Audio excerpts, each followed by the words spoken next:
این پرونده در سال 2018 در کشور مراکش اتفاق افتاد. دو دختر جوان که به سفرهای ماجراجویانه توی طبیعت علاقه داشتن از شمال اروپا راهی شمال آفریقا شدن. برنامه‌شون این بود که توانایی‌های خودشون رو با صعود به کوه توبقال که حدود 4167 متر از سطح دریا ارتفاع داره محک بزنن. انتظار داشتن در پایان این صعود با منظره‌ای خیره کننده از رشته کوه اطلس و صحرای بزرگ آفریقا روبرو بشن. اما به جای اون به یکی از هولناکترین و وحشت‌آورترین شکل‌های ممکن به قتل رسیدن. این پرونده سربریدن گردشگران در مراکشه. لویزا یسپرسن در 5 دسامبر 1994 به دنیا آمد. اون تو مرکز دانمارک بزرگ شد، اما در سال 2016 به نروژ نقل مکان کرد. اون توی دانشگاه جنوب شرق نروژ در رشته زندگی در طبیعت، فرهنگ و راهنمایی طبیعتگردی مشغول تحصیل بود. این رشته ترکیبی از آموزش مهارت‌های علمی در طبیعت و هدایت دیگران در سفرهای ماجراجویانه بود. یکی از مهمترین بخش‌های این دوره ارزیابی خطرات بود. چیزی که کاملاً با مسیری که لویزا برای آینده شغلیش انتخاب کرده بود همخونی داشت. اون 3 فصل تابستون برای شرکت ادونچر نروژ کار کرده بود و مشتری‌ها رو در فعالیت‌های رودخانه‌ای راهنمایی می‌کرد و واقعاً هم توی کارش عالی بود. صاحب شرکت اونو فردی وظیفه‌شناس و پر انرژی میدونست. همکاراش هم از اون به عنوان دختری خوش برخورد، سخت‌کوش و بسیار مسئولیت پذیر یاد می‌کردن. مشتریام کاملاً از کارش راضی بودن. عکس‌ها و ویدیوهایی که توی شبکه‌های اجتماعی از خودش منتشر کرده بود، اون یا در حال کایاک سواری در آب‌های خروشان، موج سواری، صخره‌نوردی و حتی یخنوردی بود. اون تقریباً به سراسر دنیا سفر کرده بود، از جمله آرژانتین، پرو و استرالیا. حتی برای یه ماجراجویی در قطب شمال هم برنامه داشت. اما متاسفانه هیچ وقت فرصت انجامش رو پیدا نکرد. همونطور که دوستش مارن هرگز چنین فرصتی رو پیدا نکرد. مارن در 23 نوامبر 1990 به دنیا آمده بود. اونم مثل لویزا عاشق طبیعت. خواهرش بعدها تعریف کرد که مارن به راحتی میتونست با امکانات خیلی کمتر از چیزی که بیشتر مردم به اون عادت دارن زندگی کنه. مارن قبل از اینکه وارد رشته زندگی در طبیعت بشه مدرک پرستاری مراقبتی گرفته بود. هدفی که سالها در ذهنش داشت این بود که این دو رشته رو با هم ترکیب کنه و از طبیعت به عنوان بخشی از درمان و حمایت روحی روانی افراد استفاده کنه. مارن و لویزا در همون دانشگاه با هم آشنا شدن، چون هر دو در یک رشته درس میخوندن. اونا با هم دوست شدن و در نهایت همخونه شدن. وقتی ترم تابستونی سال 2018 تموم شد، لویزا آخرین ارزیابی کتبی خودش رو به پایان رسونده بود و مارن هم مقالش درباره فلسفه بومشناسی رو تحویل داده بود. تعطیلات زمستونی دانشگاه فرصت مناسبی برای یه سفر دیگه بود و همون موقع تصمیم گرفتن به مراکش برن.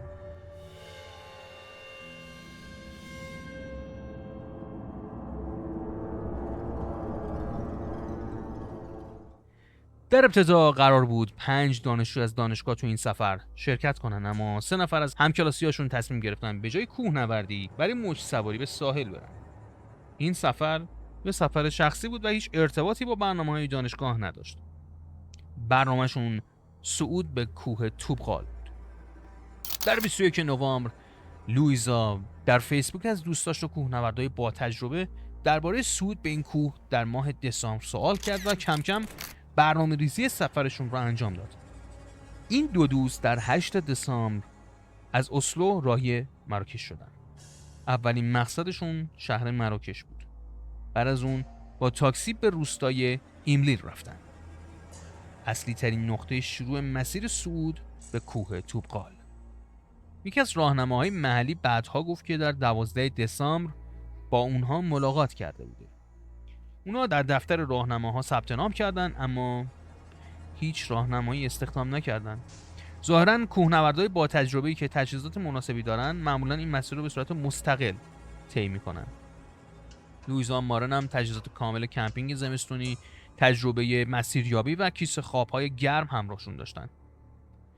یکی از راهنماها هم کاملا اونا رو آماده و توانمند برای این صعود میدونست. به همین ترتیب اونا راهی کوه شدن. شواهد نشون میده که چند روز رو در ارتفاعات منطقه توپقال سپری کردند، اما مشخص نیست که آیا واقعا به قله رسیده بودند یا نه. بعضی از راهنماها به اونا توصیه کرده بودند که تنها کمپ نزنن. البته این فقط یه توصیه کلی برای حفظ ایمنی بود، نه به خاطر اینکه تهدید خاصی وجود داشته باشه. آخه مگه یه راهنمای محلی از کجا میتونست بدونه که دامنه‌های همین کوه در اون زمان توسط اعضای یک گروه افراطگرای اسلامگرا نفوذ شده بوده؟ حالا با عبدالصمد جود آشنا بشید. اون رهبر یک شبکه کوچیک افراطگرای مذهبی در اطراف شهر مراکش بود. مقام‌های مراکش در سال 2014 اون زمانی دستگیر کرده بودند که قصد داشت برای پیوستن به داعش و جنگ توی سوریه به اونجا سفر کنه.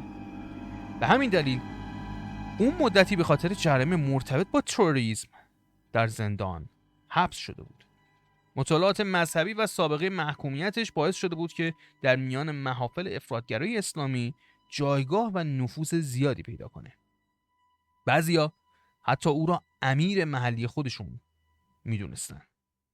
نزدیکترین افراد به اون یونس، عبدالرحمن و رشید بودن. یونس مردی متأهل و پدر یک فرزند بود که در حرفه نجاری کار میکرد. عبدالرحمن لوله‌کش بود و اونم یک همسر و یک فرزند داشت. رشید هم مردی متأهل و پدر خانواده بود که از راه نجاری خرج زندگیشو تأمین میکرد. این گروه با هم درباره چندین نقشه خشونت‌آمیز صحبت کرده بودند و هدفشون فقط یه چیز بود: گردشگرای غربی. نقشهشون هم ساده بود: به کوه توپقال برن، هر گردشگر غربی که از اینجا عبور کرد رو برن سراغش، چون این منطقه یکی از محبوب ترین مقصدهای گردشگرای غربی بود. روز جمعه 14 دسامبر هر 4 نفر وارد منطقه شدن. همراهشون یه تلفن همراه، تجهیزات کمپینگ، وسایل فیلمبرداری، یک چادر و چندین چاقو و سلاح برده بودن. در طول مدتی که توی کوه بودن چندین بار به حمله به افراد مختلف فکر میکردن، اما هر بار که میدیدن اون افراد همراه راهنما هستن از تصمیمشون منصرف میشدن و منتظر فرصت بهتری میموندن.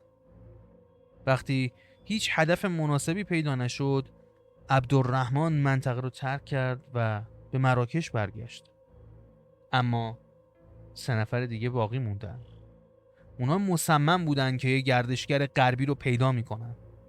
اونا میکشنش و تمام ماجرا رو هم فیلم برداری میکنن. در همین زمان لوئیزا و مارن در حال حرکت در مسیر کوه بودن، اما هوا کم کم تاریک شد و ادامه مسیر هم شیب زیادی داشت و ناهموار بود. برای همین تصمیم گرفتن همونجا برای شب چادر بزنن. اونا نزدیک یه مغازه توقف کردن، جایی که از نظرشون محلی امن برای شب موندن بود. چادرشون رو برپا کردن و مشغول استراحت شدن.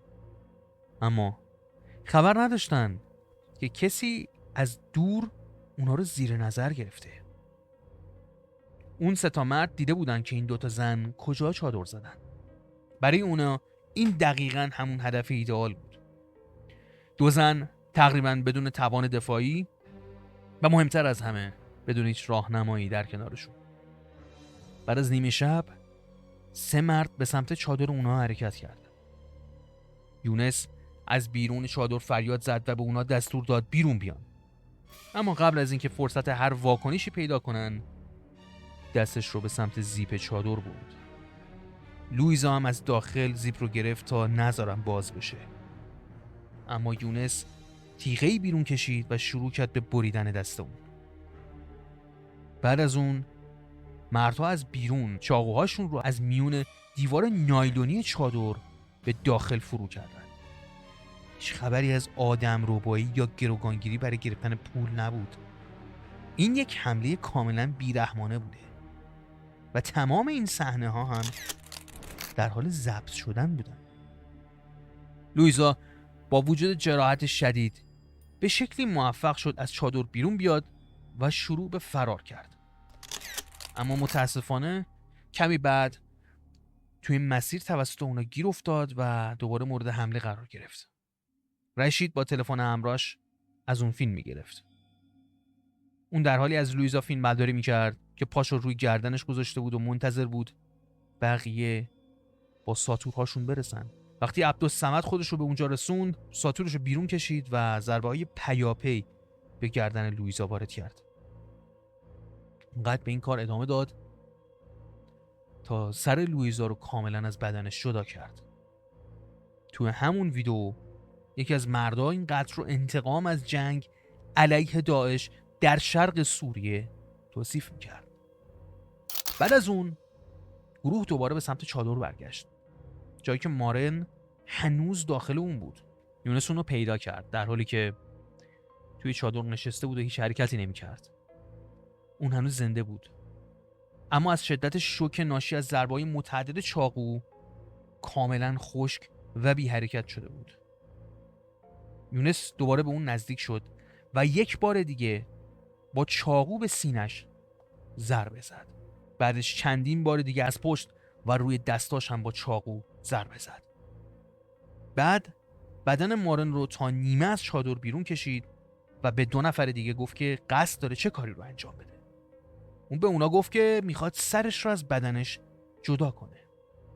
بعد از اون یونس بارها و بارها با ساتور به گردن مارن ضربه زد تا در نهایت سرش از بدنش جدا شد. فیلمی که رشید از این صحنه ضبط کرده بود حدود 1 دقیقه و 16 ثانیه طول داشت. اونا اجساد رو با خودشون نبردن و حتی سعی نکردن اونا رو در جایی مخفی کنن. در عوض از کوه به سمت پایین فرار کردن. در کنار یک جوی آب توقف کردن، لباساشون رو شستن، ریشاشون رو تراشیدن. حتی کمپ و وسایل خودشون رو هم همونجا رها کردن. بعد از اون از خودشون ویدئویی ضبط کردن که در اون با داعش اعلام بیعت میکردن. بعد فیلمی که رشید از قتلی که انجام داده بودن گرفته بود از طریق تلگرام منتشرش کردن. و همونطور که احتمالاً میتونید حدس بزنید توی عصر اینترنت این ویدیو خیلی سریع همه جا پخش شد. حدود ساعت 9:15 صبح روز دوشنبه 17 دسامبر 2018 یه زن فرانسوی به همراه دوست پسرش در مسیر صعود به توپقال در حال پیاده روی بودن. تقریباً 1 ساعت از شروع پیاده رویشون گذشته بود که چیزی توجهشون رو جلب کرد. در مقابلشون یک چادر قرار داشت. ورودی چادر باز مونده بود. هرچی نزدیکتر شدن متوجه شدن که اتفاق بسیار وحشتناکی رخ داده. اون 2 نفر به طور اتفاقی به محل کمپ لویزا و مارن رسیده بودن.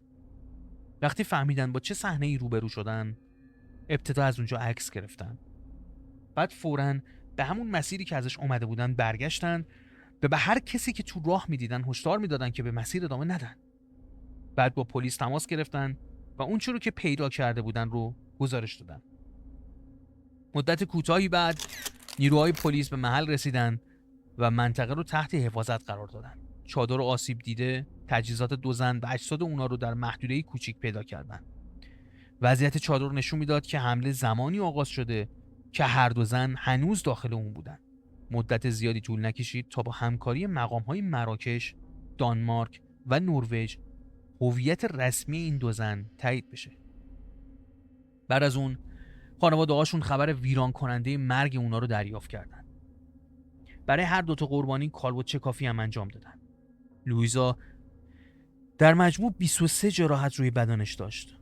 این جراحت‌ها روی دست‌ها، بازوها، بالاتنه و البته گردنش دیده می‌شد. مارن هم جدا از جراحت مرگبار گردنش 7 آسیب اصلی دیگه داشت. دنده‌هاشون شکسته و سوراخ شده بود و روی بازوهاشون هم آثار ضربات چاقو وجود داشت. اولین سرنخ مستقیم از کمپی به دست اومد که متعلق به همون مردا بود. این کمپ حدود 150 متر پایین‌تر از محل چادر این دو زن قرار داشت. کارآگاهان در اونجا آثار خون و همچنان کارت شناسایی مراکشی متعلق به عبدالصمد رو پیدا کردن. همون کارت شناسایی نامی رو در اختیار پلیس قرار داد که از قبل در پرونده‌های واحد مبارزه با تروریسم مراکش ثبت شده بود. به خاطر همون تلاش قبلیش برای پیوستن به داعش توی سوریه. بعد مامورا شروع به بازجویی از راهنماهای کوهستان، ساکنان محلی، راننده‌های تاکسی و افرادی کردند که در طول مسیر کار می‌کردند. اظهارات اونا باعث شد مسیر حرکت دو زن بازسازی بشه و همچنین مشخص شد چند مرد ناشناس هم در همون بازه زمانی در همون مسیر کوهستانی حضور داشتن. کمی بعد بازرسان ویدئویی رو پیدا کردن که توی اون عبدالصمد، یونس، رشید و عبدالرحمن در حال اعلام بیعت با داعش بودن. پلیس خیلی سریع وارد عمل شد. در 18 دسامبر عبدالرحمنی در خانه‌اش در شهر مراکش دستگیر شد. اعتراف کرد که همراه 3 مرد دیگه به کوه رفته بوده. اما اصرار داشت که قبل از حمله به 2 دختر اونجا رو ترک کرده. اون همچنین پذیرفت که قرار بوده بعد از انجام حمله به اونها کمک کنه تا جایی برای مخفی شدن پیدا کنن. روایتی که اون از ماجرا ارائه داد تلاشی بود برای اینکه نقش خودش رو کمتر نشون بده. پلیس در حال جستجوی سایر اعضای گروه بود و در همین حین فیلم قتل‌ها از طریق پیام‌های خصوصی و شبکه‌های اجتماعی به سرعت در حال انتشار بود. خیلی زود بازرسان دانمارکی و نروژی هم به این ویدیو دست پیدا کردن. در ابتدا با احتیاط به اصالت اون نگاه کردن، اما محتوای ویدیو کاملا با شواهد صحنه جرم مطابقت داشت. 20 دسامبر مأموران 3 مرد دیگر رو درست زمانی پیدا کردن که قصد داشتن سوار یه اتوبوس بشن. پلیسای لباس شخصی اجازه دادن اتوبوس ابتدا از ترمینال خارج بشه. بعد کمی دورتر اتوبوس رو متوقف کردن و هر 3 نفر رو بازداشت کردن. در جریان این دستگیری ها پلیس 3 چاقوی بلند، 1 تیغه کوتاه‌تر و 1 تلفن همراه کشف کرد. همون تلفن همراهی که قتل ها با اون فیلم برداری شده بود. این دستگیری ها باعث شد افراد بیشتری هم به ارتباط با این شبکه تروریستی متهم بشن. در روزهای بعد در مجموع 21 نفر دیگه هم بازداشت شدن. دادگاه در 2 ماه می سال 2019 آغاز شد. در نهایت 24 متهم به طور همزمان محاکمه شدند. البته همه اونا با اتهام‌های یکسانی روبرو نبودن. 4 مرد اصلی متهمان اصلی پرونده بودند. 20 نفر دیگه با اتهام‌های مختلفی مانند عضویت در یک گروه تروریستی، کمک رسانی، مشارکت، برنامه‌ریزی، تبلیغات، نگهداری سلاح و گزارش نکردن فعالیت‌های تروریستی محاکمه شدند. دادستان استدلال کرد که این قتل‌ها از قبل برنامه‌ریزی شده بودند و بخشی از یک پروژه تروریستی بودند که حول محور عبدالصمد به عنوان رهبرشون شکل گرفته بود. به گفته دادستان متهمان ایدئولوژی داعش رو پذیرفته بودند. با این گروه اعلام بیعت کرده بودند و این خشونت رو برای اثبات وفاداری خودشون به داعش انجام داده بودند. با این حال بازرسان هیچ مدرکی پیدا نکردند که نشون بده فرماندهان داعش در خارج از کشور مستقیما به اونا دستور داده یا از اونا حمایت مالی کردن. در جریان دادگاه عبدالصمد اعتراف کرد که یکی از زنان رو کشته و گفت یونس زن دیگه‌ای رو هم به قتل رسونده. یونس هم مسئولیت قتل رو پذیرفت. رشید هم اعتراف کرد که از قتل‌ها فیلم گرفته و در انتشار اون نقش داشته. عبدالرحمنی هم پذیرفت که با این افراد در ارتباط بوده، در ویدیو اعلام بیعت حضور داشته و همراه اونا به کوه رفته. اما همچنان تاکید میکرد که قبل از حمله محل رو ترک کرده بوده. دادستان‌ها استدلال کردند که چون اون از قبل با نقشه موافقت کرده بوده، از اون اطلاع کامل داشته و حتی قصد داشته بعد از حمله به مخفی کردن عاملان کمک بکنه، بنابراین در کل این عملیات تروریستی مسئولیت داره. وکیل تسخیری 3 متهم اصلی حضور اونها در ماجرا رو انکار نکرد. اون تلاش کرد با استناد به فقر، سطح پایین تحصیلات و شستشوی مغزی ناشی از افراط‌گرایی مجازات اونها رو کاهش بده. به همین دلیل درخواست کرد که از اونها معاینات روانپزشکی انجام بشه، اما هیچ تشخیص پزشکی یا نظر کارشناسی معتبری ارائه نشد. در نتیجه دادگاه این درخواست رو رد کرد. در 18 ژوئیه پس از 11 هفته برگزاری دادگاه، عبدالصمد، یونس و رشید برای شنیدن حکم فراخوانده شدند. هر 3 نفر به اعدام محکوم شدند. البته مراکش از سال 1993 تا الان هیچ حکم اعدامی رو اجرا نکرده.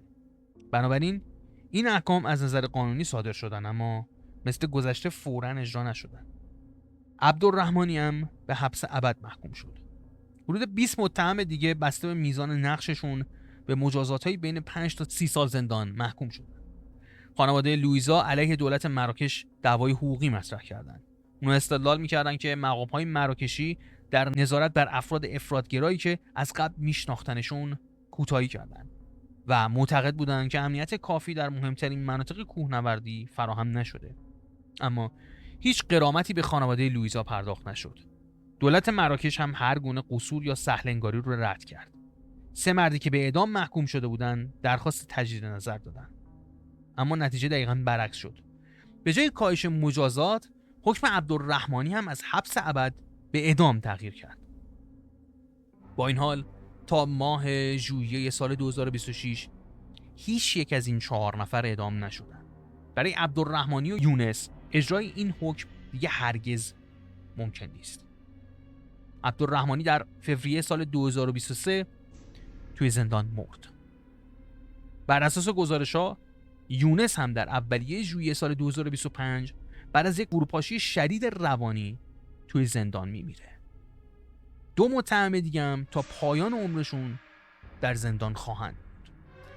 ویدئوی این قتل‌ها سال‌هاست که توی اینترنت دست به دست میشه، اما این چیزی نیست که هر کسی بره دنبالش و ببینش.